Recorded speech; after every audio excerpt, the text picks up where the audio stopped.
This episode of Cinema Swirl is brought to you as ever with the support of our backers over at patreon.com/Cinema Swirl. $5 OTP backers get instant access to every single episode of Cinema Swirl, our monthly exclusive bonus show where Kevin and I review bad movies. There's over 40 hours of content up there right now that you'd get access to straight away in its own little podcast feed. It's lovely. And this month we reviewed the 2001 Tim Burton Planet of the Apes, and next month we'll be having a Tom Cruise swill vote, so you wouldn't want to miss that. It's a great time to sign up. Why not head on over to patreon.com/Cinema Swirl to find out a little bit more. Right, let's get swirling.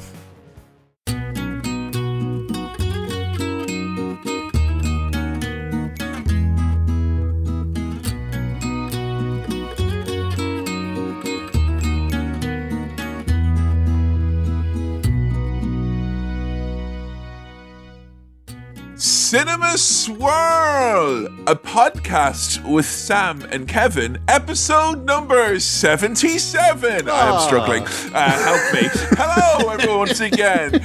Romping through the podcast that looks at movies that Sam has not seen, and by rights he bloomin' should have. Hello, it's me, your old pal Cowboy Kevin, here recording that podcast with my OTP, Sam Chaplin, brackets, the bit I said earlier is how you describe him.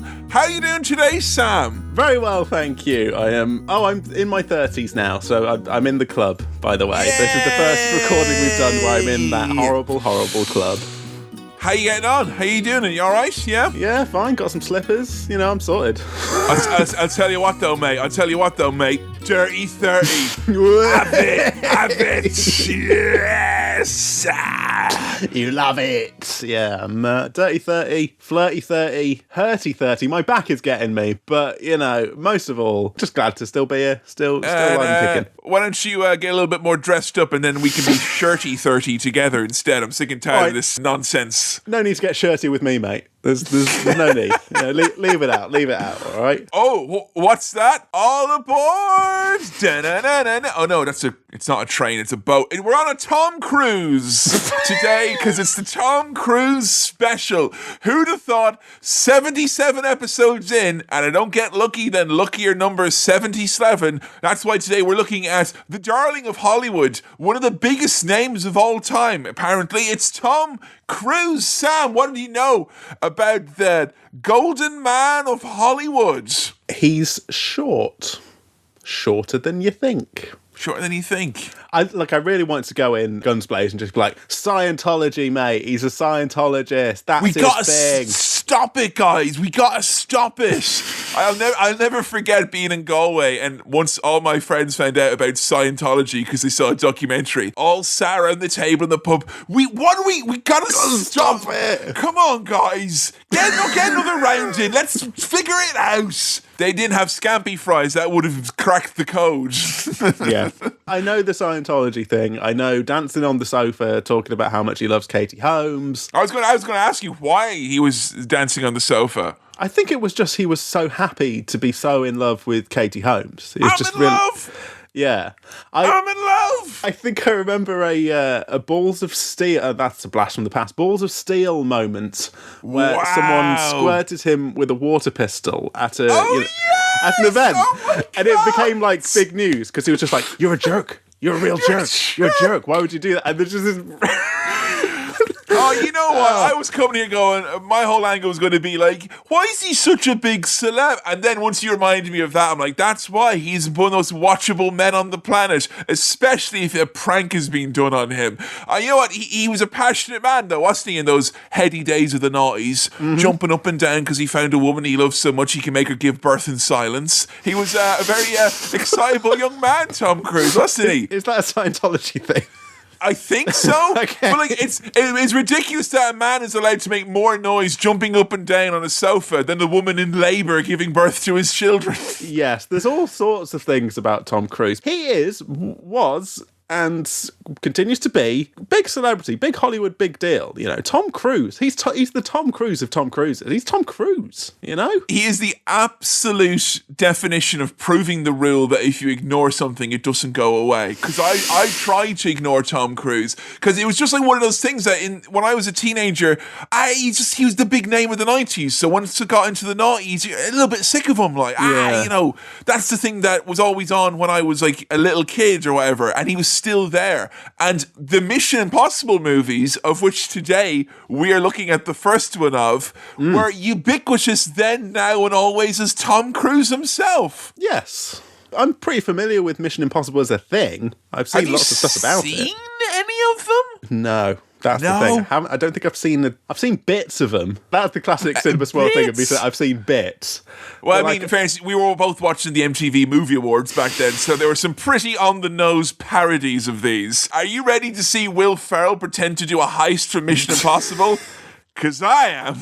I think I've seen Philip Seymour Hoffman being grumpy or something in a sweaty room with Tom Cruise. They're sitting on chairs or something. I've seen that. How do you see an interrogation scene from the third Mission Impossible movie? What context? Did someone interrogate you and make you watch it then?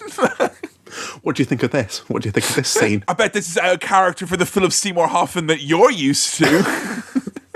I know the music. What's the music? Give me the music. No, I'm trying to do that little. I'm in love. Come on, give it to me. Give it to me.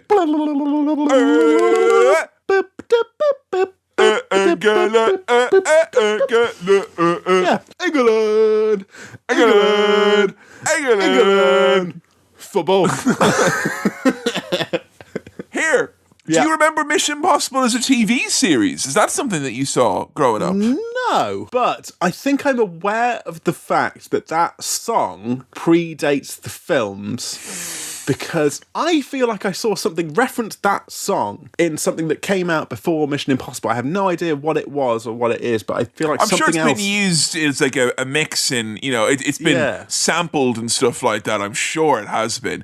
And like the whole thing of the original Mission Impossible TV series is that you had like the long fuse going tss, and that was, I do remember when this movie came out, a lot of like that kind of MI nostalgia was in the air. And they were trying to, and I think very successfully, get that similar like, oh, you're nostalgic about this in the way that GoldenEye fans should be nostalgic about old Bond. You should be nostalgic about old Mission Impossible as well, which is very effective. But I don't really know anything about the TV show or what it was, other than it had the same song and presumably the same characters.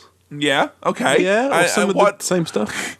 What happens in Mission Impossible? Right, okay, here we go. Doesn't sound like we're going to get very far with this, if you know what I'm saying. Well, look, Tom Cruise, yeah. Or indeed any member of the Mission Impossible universe. Are they a team? Are they the government? Or who are they? I was trying to think about this before we started recording. I was like, who is Tom Cruise in Mission Impossible? Who is the Mission Impossible? Who is he? I know these questions are very, very important because I won't have any of this none of this shit matters chat on this podcast, all right? Okay. If I'm about to invest over 90 minutes of my time into something, it better goddamn well matter. So everyone listen up, okay? I've got the term special agent and spy in my head, but I think that's just because I'm thinking along the same lines of Bond, and he'd go on a mission and presumably he'd be the one who does the missions that everyone else thinks are too hard to do. And they'd be like, don't tell anyone, it's a secret mission. Shh. And that's why it's called Mission Hard, because the missions are so hard and he can't, mission difficult. They're not impossible, because of course he fucking does them. There would be more films if he hadn't done the mission, right? It can't just be a succession of films where he fails these missions, because there's no dramatic tension there. So it's mission borderline doable. Okay. But tough is what the film should have been called. How about Mission Narrow Window for Success?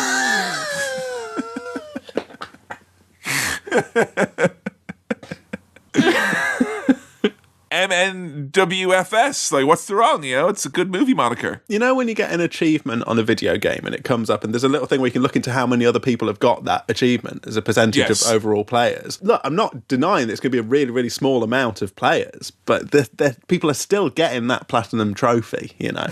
And, that's what Tom Cruise is doing.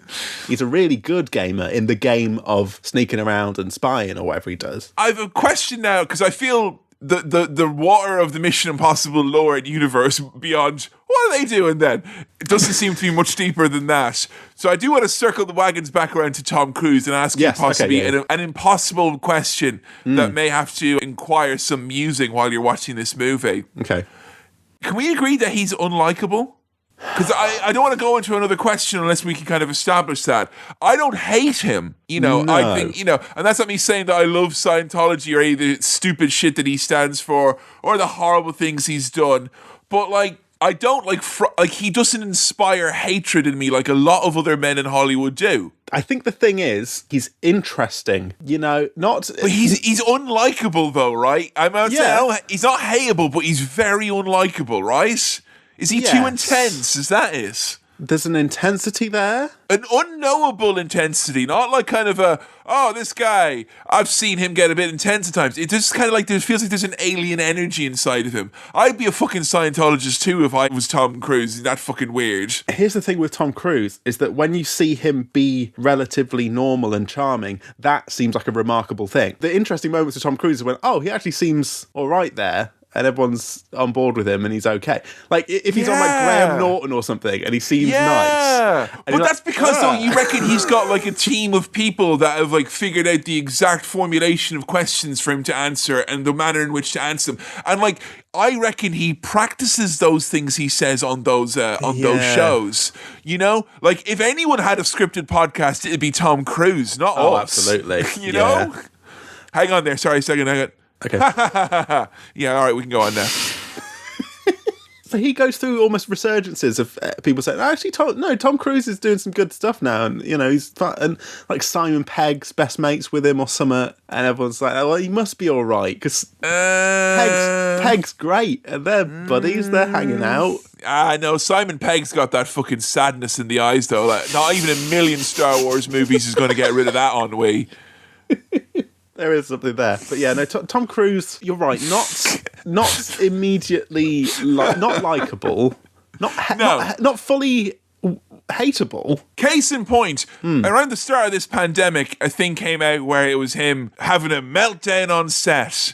Right. And I was like, cracking the knuckles, like, all right, here we go. Someone who's a big Hollywood A-lister making a film having a meltdown. And I watched it and I came away going, oh yeah, good on you, Tom Cruise, actually, for saying that. Oh, did he have a quite reasonable meltdown? He was very, very, very angry, but everything he said was kind of like, you know, he was giving out about people not being safe on set and not wearing their masks and how many people's jobs were on the line and how the studio was only doing it if they, you know, this was going to be the blueprint for other movies to return to work, so take it seriously. And people were like, haha, like when Christian Bale didn't like the lights. I'm like, well, that shows that he's not hateable, because if it was anyone else, I would have been on them like fucking, you know, all over like a cheap suit, you know? The thing is, unlike the Christian Bale thing, I didn't become aware of this meltdown, really. And whereas the Christian Bale thing spun off into remixes and memes, and I still, to this day, think, walking over here in front of the lights.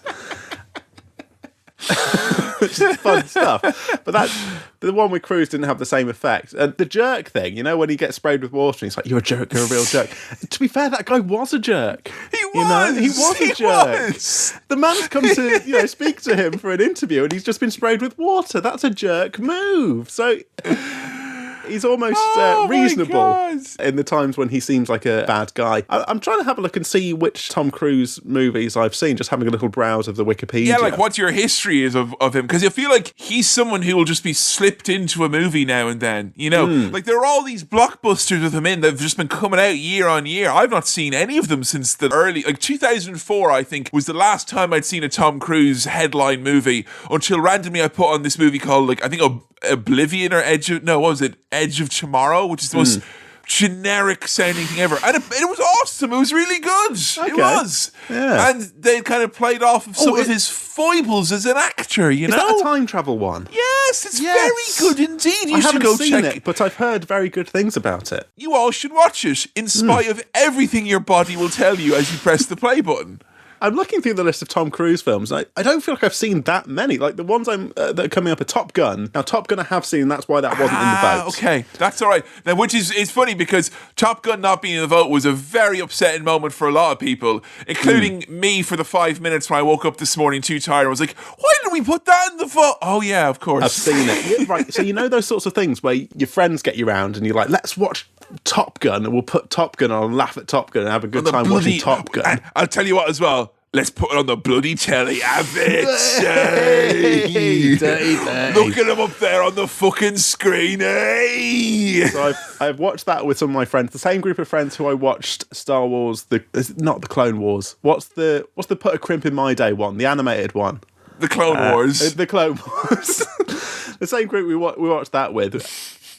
But I think maybe I've missed out on more, not with that group of friends, but missed out on that kind of thing of like, let's put on this classic film. But that was an example where I have done that, and it was Top Gun. I remember thinking it was fun in a kind of rubbish way. I don't think Top Gun's like crap, but I think it's just like, you know, a bit of fun. I mean, there's a small part of me that's kind of relieved we don't have to do it for this. Because it's a movie that people find infinite joy in, and I feel I couldn't maintain a whole episode's worth of fake optimism about it, like, you know. But then I can't find much else that I've seen him in, but I've seen Tom Cruise. I saw his cameo in Tropic Thunder.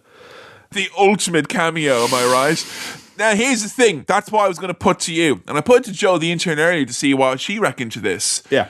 His celebrity supersedes his film career. As in, you know Tom Cruise, and most people know Tom Cruise far more for him being Tom Cruise than the actual movies he's been in. And it's been that way for nearly 25 years. Yeah, and he's been in some big boys. He's been in some big movies, but I think... big movies have centered around Tom Cruise projects. No! I agree with what you're saying, though. Like, the idea of Tom Cruise and the celebrity of Tom Cruise and the drama around Tom Cruise and the cruise news does overtake the actual acting performances of Tom Cruise, which I don't really think about that much. I've not seen them, but apparently, I don't know if you have, there are photos of Nicole Kidman on like literally the day she divorced Tom Cruise. Right. And she looks like ecstatically happy. She's like, you think it's like a fucking advert for her new movie. She looks so jubilant, like looking to the skies. I think we may need to pull this up on screen right now. I'm going to have a look. Let me get a hard copy of that. Oh my God, okay. Is that actually the... Right, I've just seen the image. I've popped that over to you, Kevin. Just have a little look at Nicole there. Let's have a quick look at Nicole. Wow! Yeah. Wow! That's a happy person. That is a very happy, relieved is another one, you know? Visceral relief and joy, yeah. I've had that look on my face when I've left like really bad jobs. You know? I thought that would never end. I'm out, baby. Well, good on you, Nicole. Like, you know, get your happiness where you can find it. This isn't well for some to have the joy of being able to divorce Tom Cruise. I'd love that. I could do with that. I'd break this lockdown malaise, get you divorced, Tom Cruise. Almost worth marrying Tom Cruise for the joy of for the sweet relief, like, you know. Yeah, he's a tabloid feature, is Tom Cruise. He's always popping up. Controversial. Is he a good actor? That's hard as well. I feel I can't even answer that. I don't think he's a famously bad actor. I don't think anyone's saying Tom Cruise is bad at acting. No, he's competent. He's got his working shoes on. You know, he'll deliver the performance. I think Tom Cruise acts. I'm going to put myself out there and say that he's an actor and he can act. And do you know anything else about like what he does in his movies in terms of what he does that's different, perhaps? Yes, I do. Ooh. He does his own stunts, I think. I think he's a stunt man. Now, I've not done enough research on this to have the right inflection in my voice there, because that ooh was an ooh that one way could be like, oh wow, he does his own stunts and that's really cool, like Jackie Chan. But on the other hand, that ooh was also like he does his own stunts in the way that, Rowan Atkinson, he drives his own really fast cars. So, like, I'm not sure if there's, like, loads of injuries and mistakes and fuck-ups that have happened because this billionaire is allowed to do this, let's just Kevin, say. If Greg Wallace was to react to the news that Tom Cruise does all his own stunts, what do you think he would say? Well, this will, of course, be, when I get to uncork it here on Cinema Swirl, my new favourite British passive-aggressive phrase, get you. Get you. Get you. Someone explain that to me. That fucking aggressive fucking fight disguised as a compliment. It's in the same ballpark as, oh, you're hard. That kind of thing. Oh, you do your own stunts, do you? You're hard. Okay, does his own stunts, and between this part and the next part, we will find out to what degree that is a good thing, what degree it's a boon, or some sort of albatross, Things you might see on a cruise. Okay, there's just enough time for a quick rip into that mailbag. All right.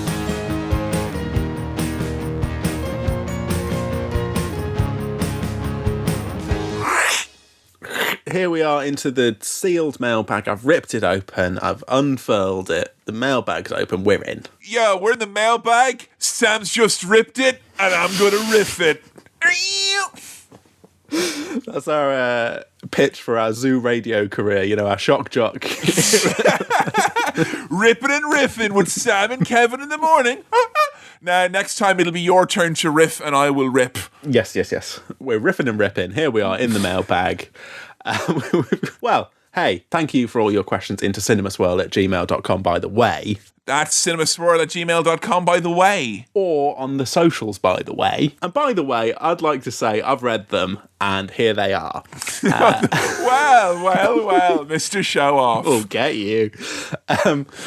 Abbott writes, what's your favourite unexpected cameo in a movie? Now, we mentioned cameos in movies because Mr. Cruise has popped up in things. We mentioned Tropic Thunder. He shows up and he's all got old makeup and a fat suit or something, and that's supposed to be incredible that Tom Cruise would be in it. But are there any big cameos that you've seen that you're particularly fond of in movies? I was trying to think about this, and for a long time, what I thought was one of my favourite cameos, and this is not in a movie, so maybe this doesn't count, but was Martin Scorsese in the early season of The Sopranos. There's a bit where... Oh, that doesn't count, does it? Because Sam, you may watch two together and say it's feature length. Come on now. Christopher and his little mate are queuing to get to a nightclub, and then Martin Scorsese comes in. He's just like, oh, hey. And I, for so long, thought that was Martin Scorsese, and I've been rewatching The Sopranos. It's not Martin Scorsese. It's just a bloke who looks like Martin Scorsese that's playing Martin Scorsese. I thought that was Scorsese. I just assumed it was. Oh! It's not. I thought that was Scorsese. But with cameos, I've realised what I enjoy about cameos, and this has come up more in Swill over on patreon.com/cinemaswirl. What you mean? The cameo as plot device features frequently on that series. When we watch bad movies, it comes up in bad movies because things like Jared, the subway guy, who, I mean, we know his is a paedophile. He's a paedophile, but he shows up in the film Jack and Jill, the Adam Sandler film Jack and Jill. You get him there. And just by a scooch, it's the most offensive thing that happens in that. Just about. And I remember Lance Armstrong showing up in Dodgeball, the Ben Stiller film. Now, that's not maybe swill-worthy. But he's like, hey, do you guys want some performance-enhancing drugs? Yeah! And they all get big and powerful, and they win like 5 Tour de France's apiece. There's something very funny to me about those kind of more recent-ish comedies where they throw in all the cameos because it's, it's topical. Here's all the topical people, and then those topical people turn out to be awful, and then they're in that film forever. You're basically talking about the right-hand side of that bell-shaped curve, not the peak, the trough. I love that trough. You're talking about the heady diminishing returns of these kind of particularly comedies. And yeah, for me, my favourite one was probably when Bill Murray showed up in Zombieland, which was the point where I realised that it is just being used as like a device to make you go, ha ha! Yeah. And I thought that for many years and was down on celebrity cameos. And then the 29 cameos of a celebrity nature in Zoolander 2, each of them delighted me so much, Sam. And I couldn't actually pick between the 29, which were my favourite. So you could take your pick of any of the 29 in Zoolander 2. And I would say any of those 29 celebrity cameos stands head and shoulders. 29. That's Give a lot us of celeb 30 in cameos. Zoolander 3, you cowards. Of course, some of my favourite cameos are over on cameo.com, where you can get celebrities to do funny video messages for maybe a birthday or, something like that. It's great stuff over there. What if we just got a load of people who famously do cameos and we got them on Cameo to make a movie that is just celebrity cameos? Let's go where Zoolander 2 was 2 fucking chicken shits. I thought your comedy's meant to challenge people, Ben Stiller, not placate them with paltry 29 celebrity cameos. I want 229 celebrity cameos. So thank you for that question, Abbott. Our next question comes in from Tristan, who writes the following. Will we ever get a completely format-shattering swirl/swill where neither of you have seen the film before? Blind swirl. Blind Swirl. I feel like we've done this once on Swill. I think there was something where we both hadn't seen it. I can't for the life of me swear remember. that's happened more than once on Swill, where there's been a one that we've both not seen. But on Swirl, I think it would have to be a very, very exceptional circumstance for us to do it. We did toy before the idea of doing we would go out and we would watch a new movie that was coming out that people would be super interested in. And the last time we talked about that was when the new Ghostbusters movie was coming out. And to say that we sort of swerved being dragged into some sort of a horror show of a toxic conversation is an absolute understatement. So the way things are currently in time, the idea of us both going out to see a movie and then coming back to podcasts in the same zone is probably unlikely, it seems. Yeah. But that for me was the closest we ever came to doing something like that on Swirl, was doing like Bill and Ted Face the Music. That would have been, that could have been a one, couldn't it? But we were doing Bill and Ted Part 2 same week it came out, so I didn't want to saturate my B&T. No. So, yeah. Put some L in there. Put some L in there, man. Come on. Yeah. I mean, it rarely comes up that there's a film that I've seen that Kevin hasn't. And if there's a film that neither of us has seen, look, I'm not ruling it out, but I think it wouldn't be an episode of Cinema Swirl, It would be an episode of something else, I think. Something else. It'd be something else. It'd be some special something else. You're basically saying it definitely would be behind a paywall, is what we're saying. It would be behind a paywall or at Christmas when we've run out of Christmas films. There you go. There you go. Ones. So yeah, Christmas is one to look out for in the future. So thank you for your questions, folks. Remember to send them on over to cinemaswirl@gmail.com if you've got any more. That's cinemaswirl@gmail.anymore if you've got com. Let's wrap that up. Let's throw that out. And we're back into talking about Mission Impossible, talking about Tom Cruise, getting ready to watch that film. Can't wait to watch Mission Impossible Part 1. And here's the... All right, no need to stick your tongue out at me, mate. All right, you don't need to be rude. And level of respect and civility is expected on the podcast. I'm getting shirty, mate. I'm in my 30s, all right? Clearly. You're going to stop me. The terrible 30s, they don't warn you about this as a parent, do they? So, will this be the opening salvo into a fucking 27 movie series that we do as we review every single Mission Impossible movie on Swirl and Swill as applicable? I have a couple more things I know about Mission Impossible. I just want to get out there to say, I know this. Get it out of the system. Go on, get out. Okay. I know nothing about the plot. I know the song. I know Tom Cruise. Right. I knew the Philip Seymour Hoffman thing, but I also know there's a bit where he's going through lasers. There's lasers in a room. There's lasers. He's climbing over and under the lasers. He's got to do something with lasers, all right? He's getting under the lasers. He's been flexible around lasers. Most impossible missions have lasers that have taken place past the early 90s. You have to admit that, though. So maybe I've seen something else. No, I think it was Tom Cruise with those lasers. And I've seen the Metallica music video for, I think, I Disappear or something like that. The other one that's like, boom, wow, boom, boom, wow, diddly, diddly, boom, wow, boom, boom, ba, blah, blah. Hey, hey, hey. And I've seen the Limp Bizkit video that's just the Mission Impossible theme song, but it's got Fred Durst on it. But now I know why you want to hate me. I don't think never too lately. I see Tom Cruise in this movie looking up at his impossible mission, and it reminds me how people were mean about Nookie. I hate all you posers who don't like my music. Now I know what Tom Cruise felt like when Nicole broke his heart. That's Mission Impossible 2, though, I should say. So, you know, It's not really applicable here, is it? Okay, well, DJ Lethal, bring it on. I'm excited to watch Sam, come on, let's go to the Matthews Bridge and do a cinema swirl. All right, partner.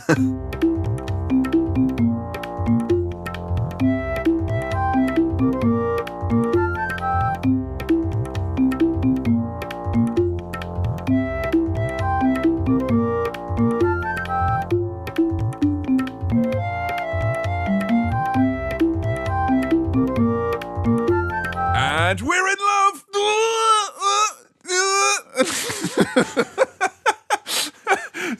I don't know why. Just the image of Tom Cruise jumping around like a feckin' Egypt was only emphasized by this movie. And now, for some reason, I've got Tom Cruise jumping up and down a sofa and then being squirted in the face with a water pistol, going, "Oh, you're a jerk. I was just expressing how in love I was." Sam, initial gut reaction to the impossible mission of Mission Impossible. I can tell you what my initial gut reaction isn't. I'm in love so much. I'm so in love. You know,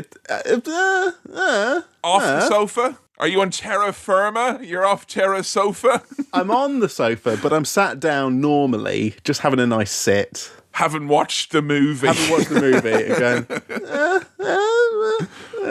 Going, The biggest swerve in this movie... The biggest swerve in this movie for me was going, this movie's too smart for its own good, to a hard 90-degree, this movie's too fucking stupid for its own good. And I don't sure where I am now, looking back on it a couple of hours later. I'm still not sure. It really jumps between those two camps. It just dips its toe in both of those. He's got his feet out and he's dipping them in different water. Look, my metaphors are getting mixed, and it says a lot about this film. It's kind of confusing, kind of stupid. Fun?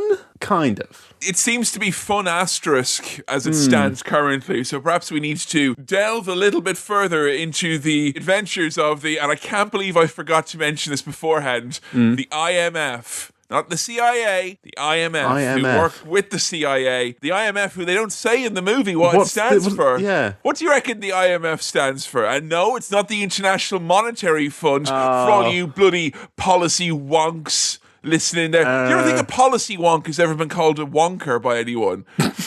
Your policy is rubbish, wonker! You're the wonker, mate. Impossible mission, folks. I had it earlier. It was either the Impossible Mission Federation or the Impossible Mission Foundation. It can't actually be that. Is that what it is? It is literally that. Okay, but then that's from the TV show, I suppose. They've brought that over, presumably. And we found that out on Wikipedia when it referred to the Mission Impossible franchise to be a multimedia franchise centered around the adventures of the Impossible Mission Federation / Foundation / Funtime USA. Right, I have to ask you this now, because it felt like when we were talking about Tom Cruise in the pre-swirl and trying to get you had obviously experienced him before, but it was such a vague sense of him we seem to have. It was like, and this will work well for the analogy, it was like trying to recall the specific flavour of a microwaved meal.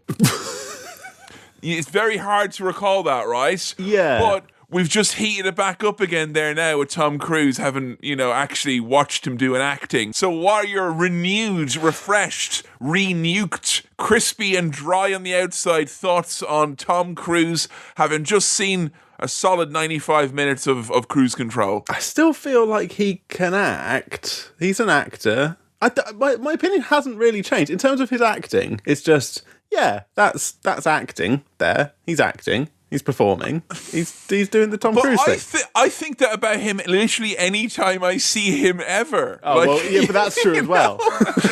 Like when you were talking about Graham Norton, I'd be watching him going, "That's a great job there, Tom. You almost made me convince you that you were a human being." Like, his best acting is when he nods enthusiastically. He does that almost like a real boy.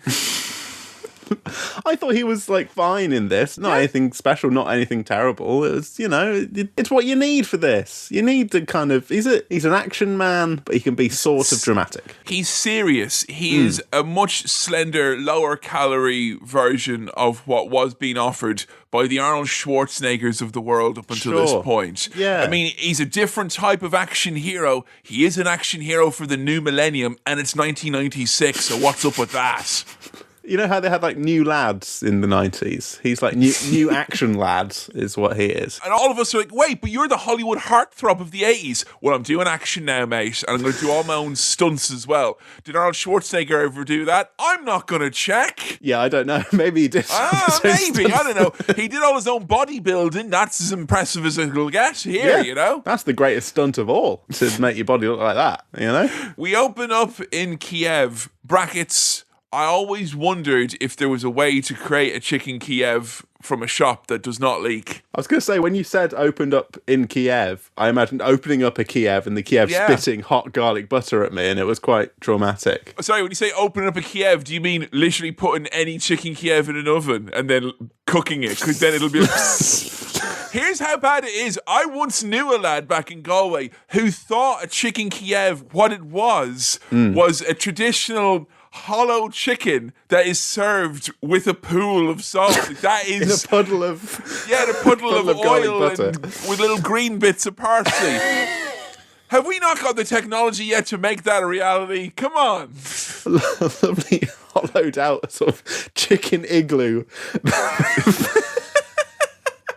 Here, Impossible Mission Foundation. I've got your fucking Impossible Mission right here. Chicken Kiev. Yeah.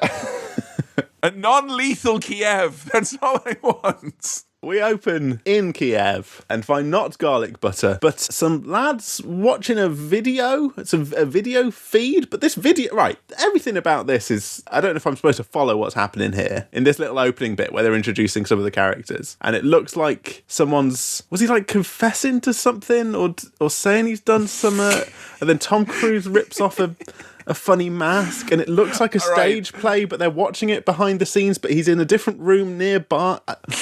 What? I don't know what that was. The intro bit, I don't know what that was. All right, it may feel like the jig is up here in terms of us being able to follow the plot of this movie, because the movie really revels in its kind of like swerves built within compacted twists, which then the principal characters don't sell at all, or don't. It's like The Wall. Like, when you watch The Wall with Danny Dyer and they go, right, is he signed that contract? And when they say, I've signed that contract, you at home, you all know already, right? Right, yeah. But they have to keep the pretense going for the benefit of the other person in the game.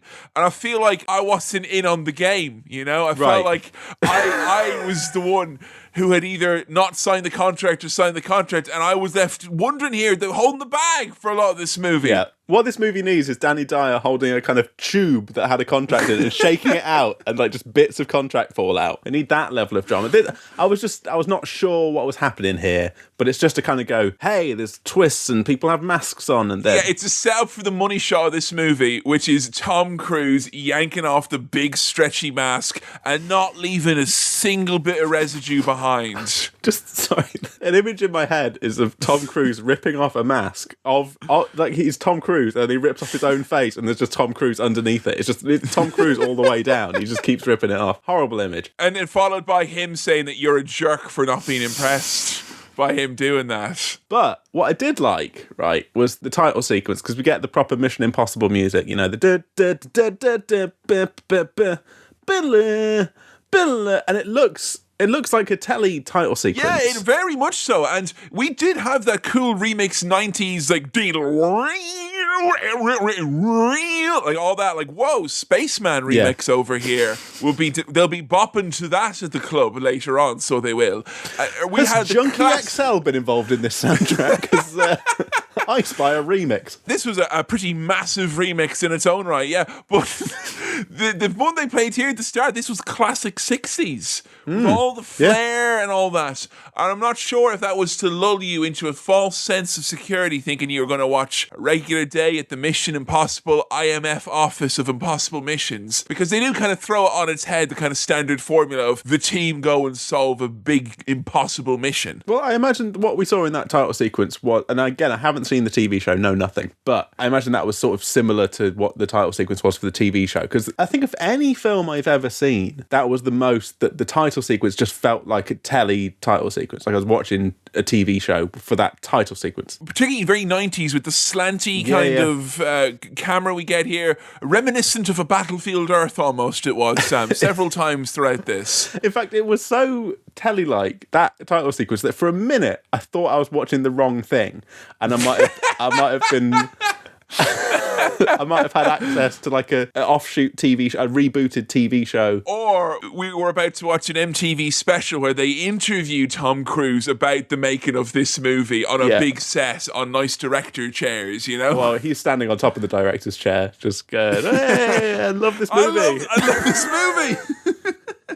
I was quite thankful that they went with the fantastical IMF because, I don't know, you can't help. I think one thing in lockdown we've all learned from various bits of media, no matter what you're watching, documentaries of any sorts, we've all went away with at least a plus 5% belief that the CIA are incredibly evil during this lockdown. Oh, yeah. Even if you're watching Bake Off, there was bits about them in the 60s in there. It was very dodgy indeed. Whereas the IMF, fine for now, you know. Grand, you know? Yeah. Unless you're talking about those international business rates, then you're fucked, in which case, mate. not grand. But you know what I really liked? We're in the 90s, and this must have happened, and I've never experienced it, probably because I wasn't on a plane at this point in history.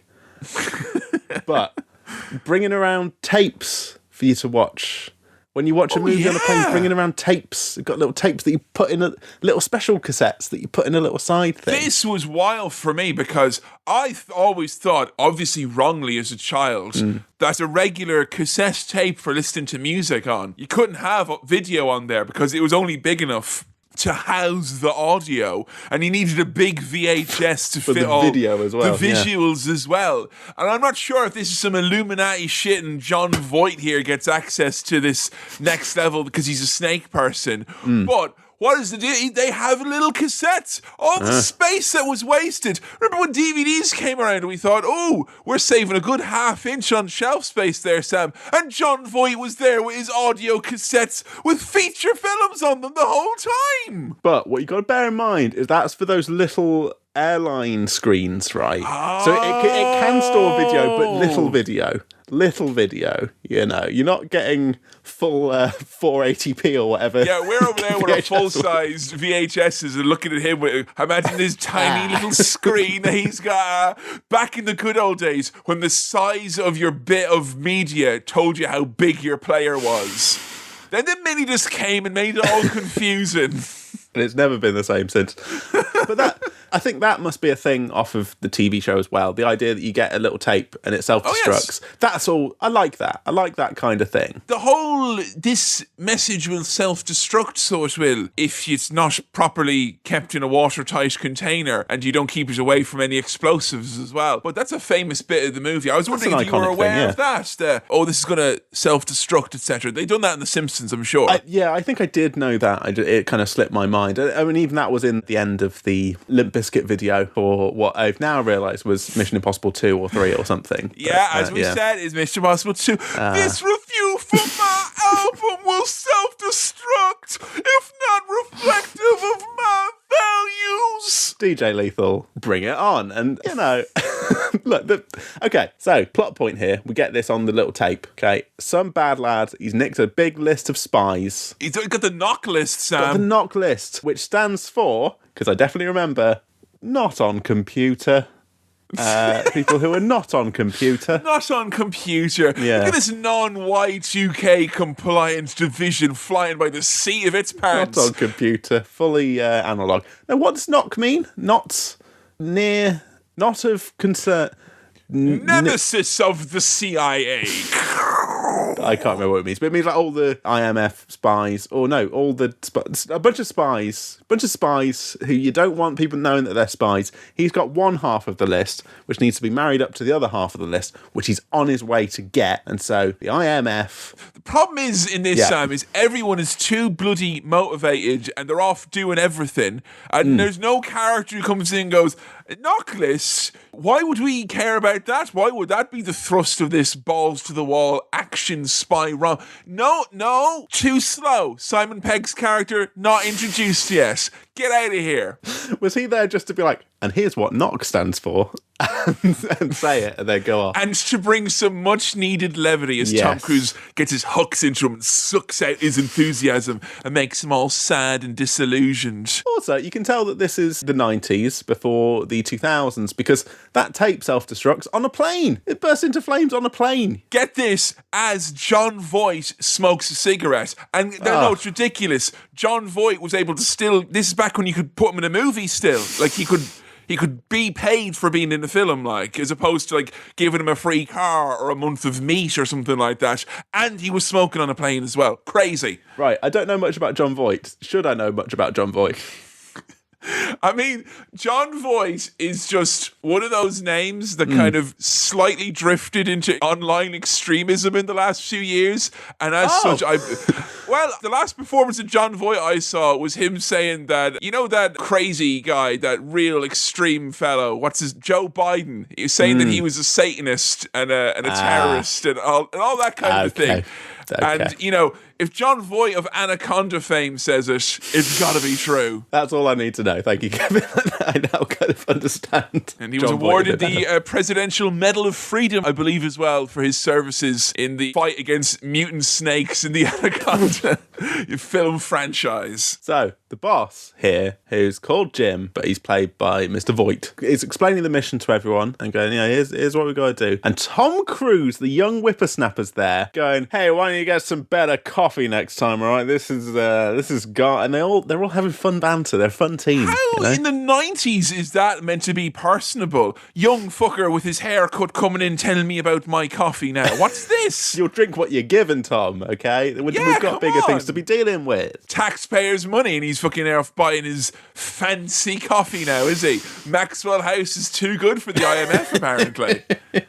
I do enjoy that we kind of go straight into planning a mission and everyone getting their jobs and roles explained. There was a fleeting Irish reference in this, wasn't there? What was that fleeting Irish reference? There was a fleeting Irish reference to County Kildare. Little mention of that, and they say we're in Kildare doing summer, so there you go. There's that, but there's a reference that's, I mean, that's your reference, because that's Ireland. Ireland, isn't it? There is a Nottingham reference later on. I'm glad. Oh, sorry, a Nottingham reference. There's a Nottingham reference later on, I'll point it out to you. If you say now this is like, Robin Hood, ergo Nottingham reference, that's a fucking stretch. We've had this chat before as well. There is a Nottingham reference in this, and I'm very excited about it. I'm very happy as well that if Ireland's one of our 32 counties is going to get a mention, that our coolest sounding one, Kildare. Kildare, I dare you to. Have it. We've got Emilio Estevez as a character in this, as that kind of cool hacker dude. And he doesn't get to do much, as we'll get onto later. But what I did like was, Hasta lasagna, don't get any on ya. Which, as far as like 90s hacker lines, that's all right. I don't mind that. I really felt they should have high-fived after that, you know? Yeah. Missed opportunity. But they had that exploding chewing gum in their hands at the time, so if they had high-fived, it would have been pretty dangerous. And it is pretty much taken Bond and like given it a bit of a proper, like it's the only time I feel they've taken Bond and made it Americanified. Yeah. You know, because you're getting your classic bits of gadgets. He's got some kind of wacky teammates who prep him and all that. You know, but it's cool, man. It's the 90s. You know, it is the Mission Impossible franchise. It is one of the highest grossing franchises of all time, apparently. It's a popular thing. It's quality, not quantity, though, Tom, isn't it? So, we're in Prague, okay, and we're on this mission and it's like a fancy ball or party gathering thing. So everyone's got to wear tuxes and things like that. Typical Hitman scenario set up here. I was going to say, we've mentioned this so many times recently that I think Hitman basically watches action films from the 90s and goes, the late 90s particularly. Yeah. Yoink. But they've got spy glasses on with cameras in them, and we get loads of like POV shots through the spy glasses. I fucking hated this. Did you? It did. It was so fucking stupid because I guarantee you that they probably spent $2 million with some sort of crate, like in 1996, whatever it took to make a GoPro, basically, which is probably some sort of like Wild Wild West style giant contraption with. Yeah. And I bet Tom Cruise did wear it. But this whole bit seems so silly where it's like him in his hands going like, oh, hello there. It's like early Peep Show or something like that. It's really jarring watching. And I did get a little bit of an upset tummy watching it because it went on too long. You know what, Kevin? I disagree with you. I liked it. It felt unique to me, and it felt video gamey, which at the time wouldn't have been video gamey. I bet you want to do VR as well, don't you? Yeah, it's great. You can get a headache at home. Wow. Here in my living room, really? Wow, I didn't know I could sweat from my forehead like that. Well, it really makes the temples hot. This is great. Yeah, I love it. Yeah, no, I just thought it was a nice little unique thing, unique device. I enjoyed it. And we had that in Halloween, didn't we? Had some POV stuff that I was like, oh yeah, I like that. I like first person stuff. You know what it was, Jam? I think it was just because I'm a rather tall gentleman and going into the shoes of Tom Cruise was very disorienting for me. Seeing the world like, what? Yeah. You know, it was kind of like if you go to the Honey, I Shrunk the Kids thing in Disney, and it's like, wow, look at the size of Rick Moranis. Yeah, you don't want to go into his Tom shoes and experience that. I literally couldn't walk a mile in his Tom shoes. Do you think he's got dinky feet? He's a shorter gentleman than you would expect. I reckon he has a taller man's feet. Like he has the confidence of a large-footed man, I think. Right, yeah. Oh, did you get anxious about the hacker lads climbing around in a lift shaft? I wrote down here, bad elevator. So yes, I absolutely did. It's a nightmare to me, the idea. There's just like lifts and stuff going wrong with lifts, or being in the lift shaft, or something like that. If it's a mechanism that they'd rather me not see, you know, and that can extend from everything from where animals are killed to escalators, to bowling alleys, to literally what's behind any service door in a hotel. If I'm not meant to see it, I'd rather not. It makes me a little bit anxious. You put an image in my head, because you mentioned like you're not supposed to see the mechanism. You said escalators. Now, sometimes you get those glass elevators, lifts, where you see the stuff, and I'm like, what are you doing? Put that away. Don't show me that. But now imagine like a glass escalator, and see it like, so you get the wedge of where the stairs are going up, and I don't want to ever know what that looks like. No, because I don't want to see one very long scarf stretched out like that. You know, that's the image that immediately comes into my mind, and it terrifies me. So I was feeling very worried about that hacker lad, and even more worried when Tom Cruise and Kristen Scott Thomas end up underneath that lift shaft. Now, look, I've got another confession to make. All right, I got another confession to make. I'm Tom Cruise. It's not that bad.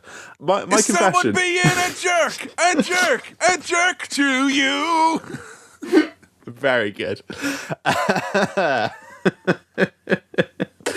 Oh, my confession that I've got to make is that Kristen Scott Thomas. Yeah. I only know her and know of her because when I used to watch, I'm going to say it, Top Gear. Yeah. My brother watched it, and therefore I watched it. Oh. Jeremy Clarkson would, when he was talking about how cool cars were, this car's cool. He was talking about it relative to how... Imagine driving to the shops in this. He always talks about it in terms of how impressed Kristen Scott Thomas would be by it. That was his frame of reference for coolness. Is that because his frame of reference for coolness was that he was always trying to impress Kristen Scott Thomas? I think so. But it was nice to get to know Kristen Scott Thomas a bit outside of that context, which was the only context I had for Kristen Scott Thomas. The context being an aging broadcaster's perverted thoughts. Yeah, That's why it was a confession, Kevin. That's where I knew her from, and now I know her from Mission Impossible, and I'm sure she's done much better things in her career. Is that the Nottingham reference? Did he leer over her while in Nottingham, Today on Top Gear, I'm driving through Nottingham while having impure thoughts about a woman who's not my wife. No, it wasn't that. The Nottingham reference is still to come. Still to come. And, this mission's kind of seems like it's going okay. They get some video evidence with the spy glasses of this bad lad stealing the second half of the list on a floppy disk. Thank you very much. I like as well the disguise that Tom Cruise has when he come out of first person. It was a relief to not be in first person anymore. But him disguised as clearly George H.W. Bush was a nice touch. We're establishing early doors that Tom Cruise's role in the IMF is wears funny old people makeup, much like Gordon Ramsay when he does that thing. In 24 Hours to Hell and Back, yeah. Tom Cruise, he is a man of literally 3 to 4 faces in this movie. You'll never know which one he's going to be next. No. But at this point, it all starts to go haywire and go wrong because we thought the lift shaft was a nightmare, and a hacker guy sitting on top of the lift shaft gets out of control. They're not in control of it with the hacking, and he just gets mushed up into a spike. And if they did that with the Mission Impossible music, it would have been very confusing, but they thankfully held back on that. Yeah, you just get that noise. If someone's face being pushed into a spike. Yeah, it's that noise where you know that things have started to go a little bit Pete wrong, which I mean tongly when I say that, quite frankly, tongly. Things are going tongly here. The baddie's getting away, and they're all kind of saying abort, trying to chase after him, trying to look at where he's going. Ethan doesn't want to. Ethan Hunt being Tom Cruise's character in this. He doesn't want to abort. He's like, oh, damn it, I still want to do the mission. We've got to do it. We've got to recover that disc. There'll be other missions. Would you calm down? And look, positives in this. The music during this bit where everything gets all fucked up and goes wrong, really wobbly and tense and kind of, it was great. Yeah, because I don't know if you've seen the Bourne movies, Bourne Supremacy, etc. No, not seen a single Bourne. I just remember them getting a lot of the credit for spy movies becoming a little bit more kind of gritty and a little, taking themselves a little bit more seriously and being a bit more high octane as well and being less kind of camp and goofy and silly and fantastical. And this movie is very fantastical and silly at times. But for 1996, I had to keep reminding myself, this was pretty darn gritty. We watched True Lies the other day, which is, from the similar genre. Yeah. And worlds apart we are obviously here in this movie, but it's not a very gritty piece or anything, but that's a good swerve. It's probably the best shot this movie has at winning you over, is the fact that you have this big setup and the big twist right at the start that all the team pretty much get killed and whacked within the first 15-20 minutes. When I was a kid and I saw this movie and this happened, I was sad because I thought they lost, and I spent the rest of the movie I spent the rest of the movie in the mindset of they've lost and this is all irrelevant after this point. Irrelevant, they've lost. really. Yeah. And I did get a little bit of that. You felt that again. Yeah. I did, because at the end there was no revenge. There was very little satisfaction or even many tears shed for his 5 teammates who get killed. Everyone gets, horribly killed in various different ways. The mask slipped there, Tom Cruise. Humans would be sad when that happened. You big weirdo. And look, the boss gets shot, right? Jim. But we only see that through that first-person camera. And I, little clever clogs over here, was like, something's up with that, because we just see poof, and then bloody hands. And I'm like, I'm not 100% sure that everything's gone as we're seeing on screen here. I've got my suspicions. That's the thing, right? Because it's very obvious that John Voight is the baddie. When this movie says starring John Voight, you're like, right, he's the baddie then, is he? Like, that is kind of the if you don't know who John Voight is, you will see him and go, oh, this ashen-faced sour fucker is going to be the baddie then, is he? Yes, he is.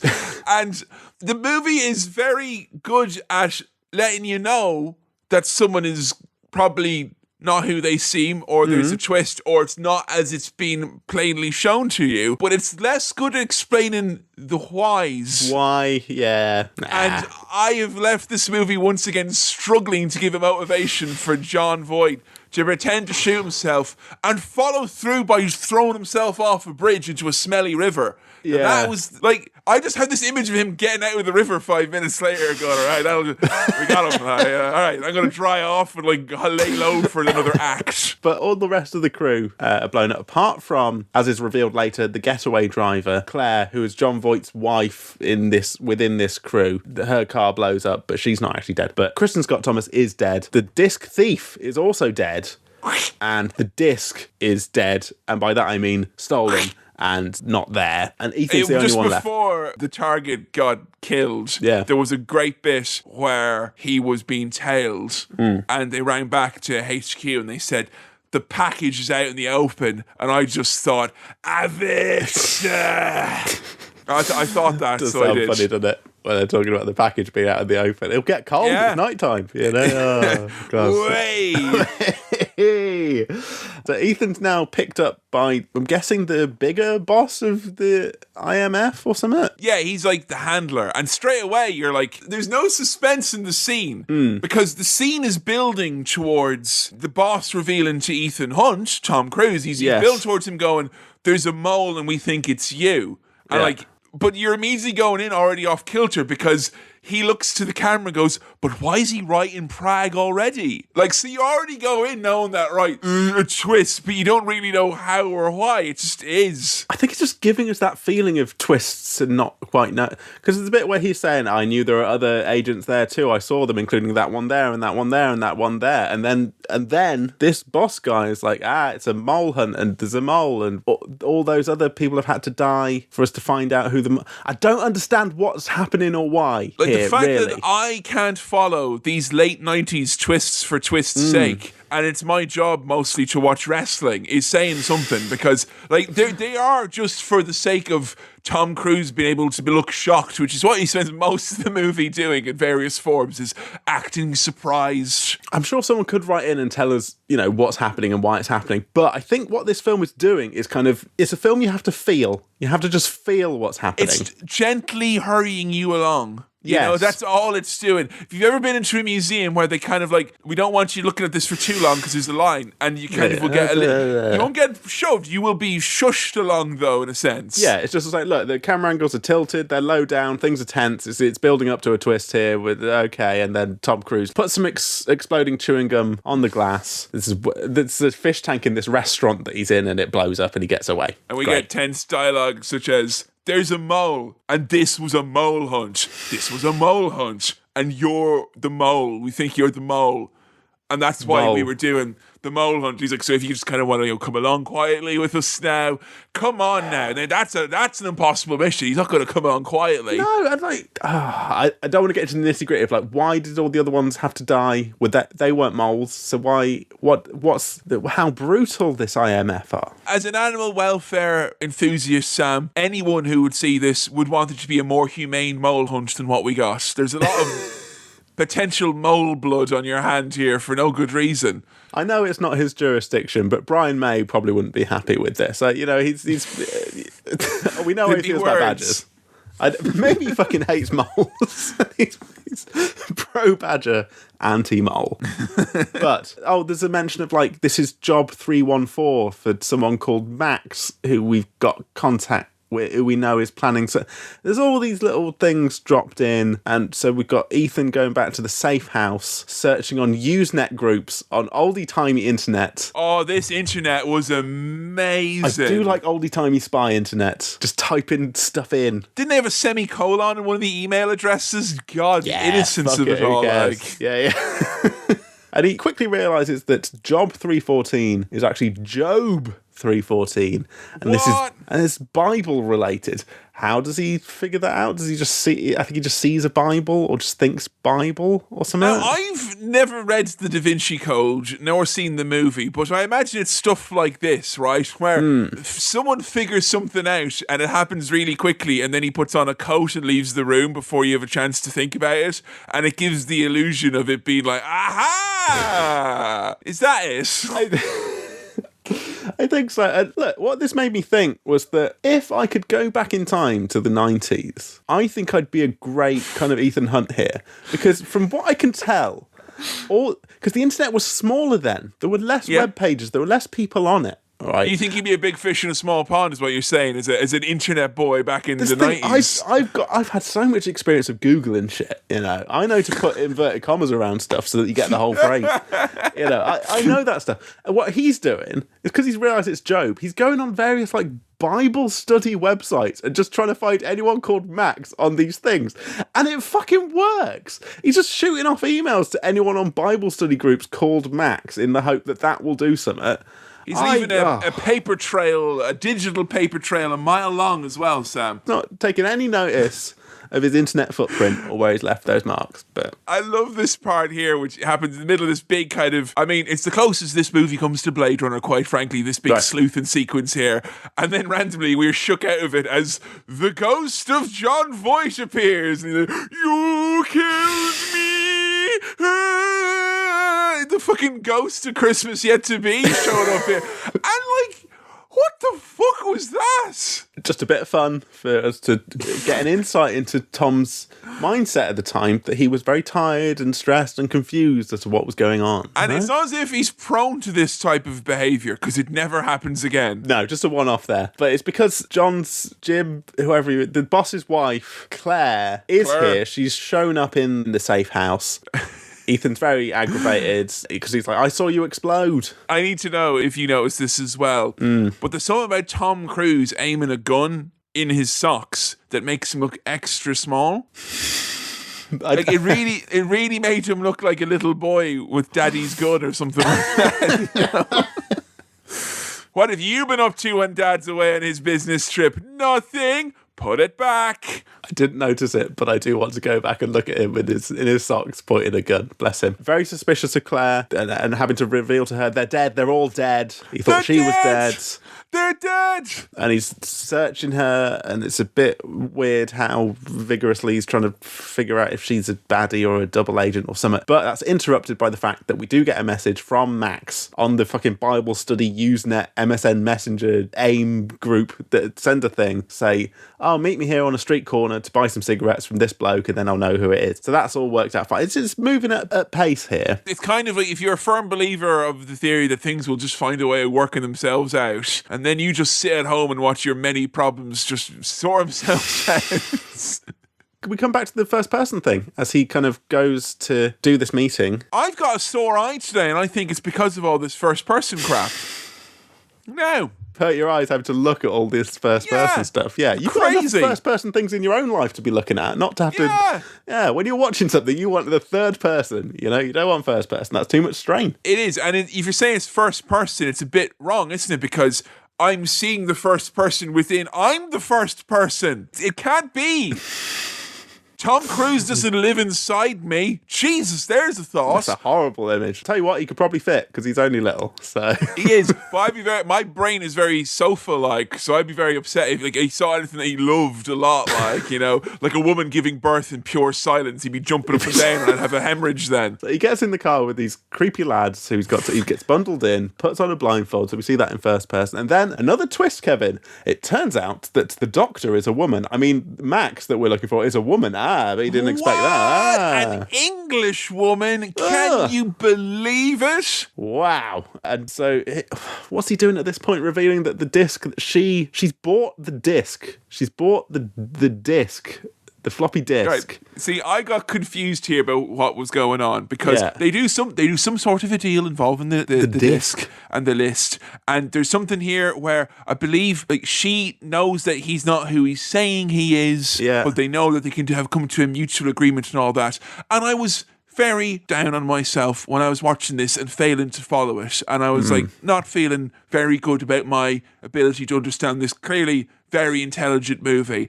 And then the next scene when they're plotting where they're going, Claire taps a big bag and says, don't worry, we've got plenty of passports. And then I felt right as rain again. We're back, it's all okay. We're back in business, baby. Yeah. And they got lots of hats and sunglasses and big newspapers with the eye holes cut out as well. It's fun time, spy time. Way! Way! Yeah, I think the disc was a bogus disc. The list disket was a bogus disc.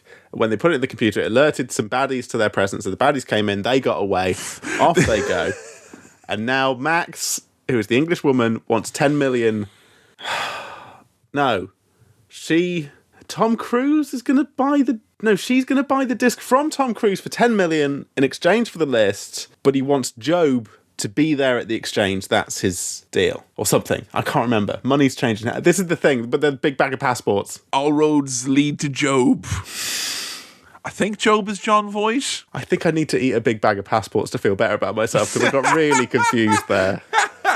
Oh, there's some comfort eating right there. Just a big bag of passports. Give them to me. You know when you go to the cinema and they're like, do you want to upgrade to a large bag of passports? You're like, yeah, go on then. And you're never going to eat that much, but you end up doing it and you just, scoffing it. Oh, love it. Yeah. I tell you what, Sam, I wasn't for Brexit, but the blue ones taste so much better.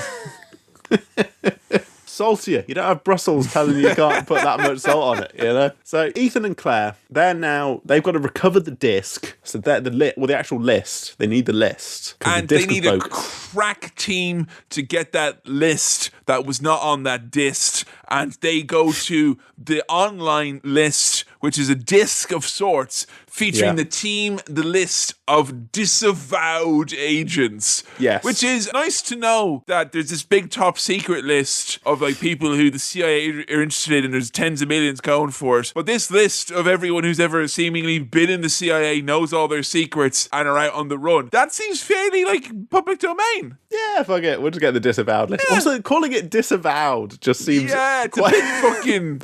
You're disavowed. You're not allowed to be on the team anymore. It sounds like something that would happen in the Catholic Church, or probably should happen in the Catholic Church. Or a different church, perhaps. Or a different church. Maybe one that Tom Cruise is particularly fond of. So the crack team that they're tracking down off the disavowed list. When you said that, for some reason, I just had Tom Cruise in a birthing ceremony going, I'm sorry, you're disavowed now. We did say no. It just, I know it's the baby, but still, it was still technically your noise. We'll have another go, all right? We'll have another go. Don't worry. Let's get you avowed. And remember, shh. Right, okay, off we go. The crack team is Ving Rhames and... he not only is it a crack team when you got Ving Rhames, it's a hack team because he is a bona fide net freak, according to these late 90s protagonists. And he's like, I'm never going to be able to jack into that mainframe, even with all those high-end SUT3s. Oh, all the beautiful technical hack chat. You got modems, mainframes, chips. Made me hungry, But this is the CIA, and they're expecting him to hack his way in. Oh, also, there's the guy from Leon, the professional, which I've never seen. Yo, you've not seen Leon? Oh, now. That's on the master list, Kevin. That's on the master list. Admin chat, that's on the master list. Oh, that's very exciting indeed to do that movie. He's there as well. He's a helicopter pilot, I think. I feel who goes on to be a very important character. It's like a lot of his scenes were cut or something. I swear he's got 3 lines of dialogue and then he's the fucking ultimate baddie at the end threatening to kill Tom Cruise with a helicopter. Something missing in between there and there, isn't there? There's something missing. Yeah. Like literally, I feel between scenes there was like an off-camera bit that really, I needed to see this man be evil and not just, it feels like in the late 90s they're still going, come on, he's French, look at him, come on. Now, this mission that they're on here to recover this list from the CIA, Ethan's explaining all the wild security measures that are protecting this vault, right? There's laser vents, there's heat sensors. 2 locks, capital letter character. 2-factor authentication. You've got to get a text message. You get a text message, and then you have to show a picture of your face, or your face, whichever you have handy on you, to get access then. Retina scans, weight sensors, audio sensors. Kevin, this mission, dare I say it, sounds not possible. Yeah, it's skirting the border of possibility, to be sure, Sam. I don't reckon they're going to make it. They already fucked up that first mission. So, if I was a betting man, and I am, wouldn't bet on these guys. No, I was wondering, this whole scene, this is probably the most famous bit in the movie. With the visuals of this, because I felt this was on is one of these things that was on TV constantly. you know, like in various ads or music videos, Tom Cruise on his zip wire going. See, I guess it was parodied a lot as well. I guess after this, I thought, and we'll go into this in a little bit more detail, but I thought the zip wire thing and him dangling was in parallel with the lasers and stepping over the lasers, but we didn't have the stepping over the lasers bit. I thought that was in this one. The lasers, as far as I know, I could be dead wrong, but I do remember lasers appearing a lot more when Resident Evil came out. Right, okay. I doubt it was an innovation somehow. In my notes, I kind of wrote down maybe too much detail as to what happens here. They sneak in as firemen. You'd fucking love this, because, is it because it wasn't done in the style of an East End geezer saying it, going, Keiko Bako, Johnny the Willie's going to go in and steal the knock list. Johnny the Willie. But they're all doing their various little bits as part of the team. You know, Claire's sneaking in and putting trackers on a guy who works in the vault and poisons his coffee so that they can go through the vents, and they need to be silent to not set off the thing. And the guy's coming into the vault at the same time that Ethan's dipping down on his wire, which the French guy is holding as he dips down towards the thing. It seems a bit odd, as I would have thought, for this crack team, that we'd leave it down to like the best tool we have, seeing as we have these high-end poisons, hacker equipment, and then two pairs of hands going holding on to. I know he's. You know what? That's really offensive, because they're probably just going to Tom. Oh, he's only little. It's like having a bag of sugar at the end of it. Like, it'll be fine. Now, right, the term teabagging, right, has got such a... We know... Wait. Okay, that has its own association. However, what's happening here, when Tom Cruise is on a little wire and he's being dipped into a big vault, that to me feels like the true teabagging, and I think that phrase should be in reference to that rather than what it is, because I think that's disgusting. Spot the man who grew up with his tea bags having drawstrings on them, the fancy Tetley. And did you ever have the fancy ones that had the two drawstrings you could pull like curtains and it would squeeze the bag? Oh, you were just dipping in with your hands. God, there must be an easier way. As long as you remember to fling it onto the wall you've designated as the tea bag wall, and then you're fine. But if they go all over the house, it gets a bit disjointed, I found. Well, I thought as he was being dipped in, he looked like a little tea bag, and I thought that was nice, but then I realised I couldn't phrase that properly without mentioning tea bags, and people would think about that horrible thing. No, it's all right, because like teabagging though, there's like the kind of you have to wick the sweat away because it gathers. No, stop. No. Hey, stop that now. No. Oh, Tom Cruise has a very good spin around from hanging, like he's kind of hanging down and then he kind of spins around to get if we go on the do computer. Mission Impossible 2, you're going to see a whole lot more spinning, baby. Okay, that's all I can tell you. And this is when I was wondering, like, okay, does he do his own stunts? Because that was pretty cool. And the fact that he's dangling, typing on the computer, it looks good. It does look good. It does.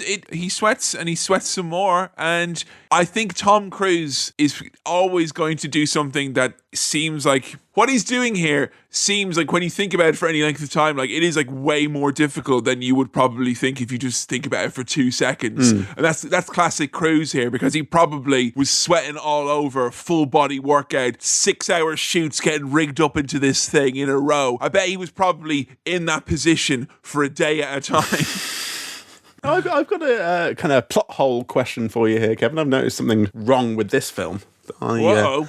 How did a rat get into this top secret, top security facility? No, not a bad person who's going to, Sorry, I think you would say, not a mole, a rat. An actual rat has got into the vent where the bloke's holding the cables, and he gets, distracted by the rat, drops the thing. Tom Cruise is just above the floor and having to do this thing with his arms where he's kind of waving them back and forth. Oh no, I'm so close to the floor.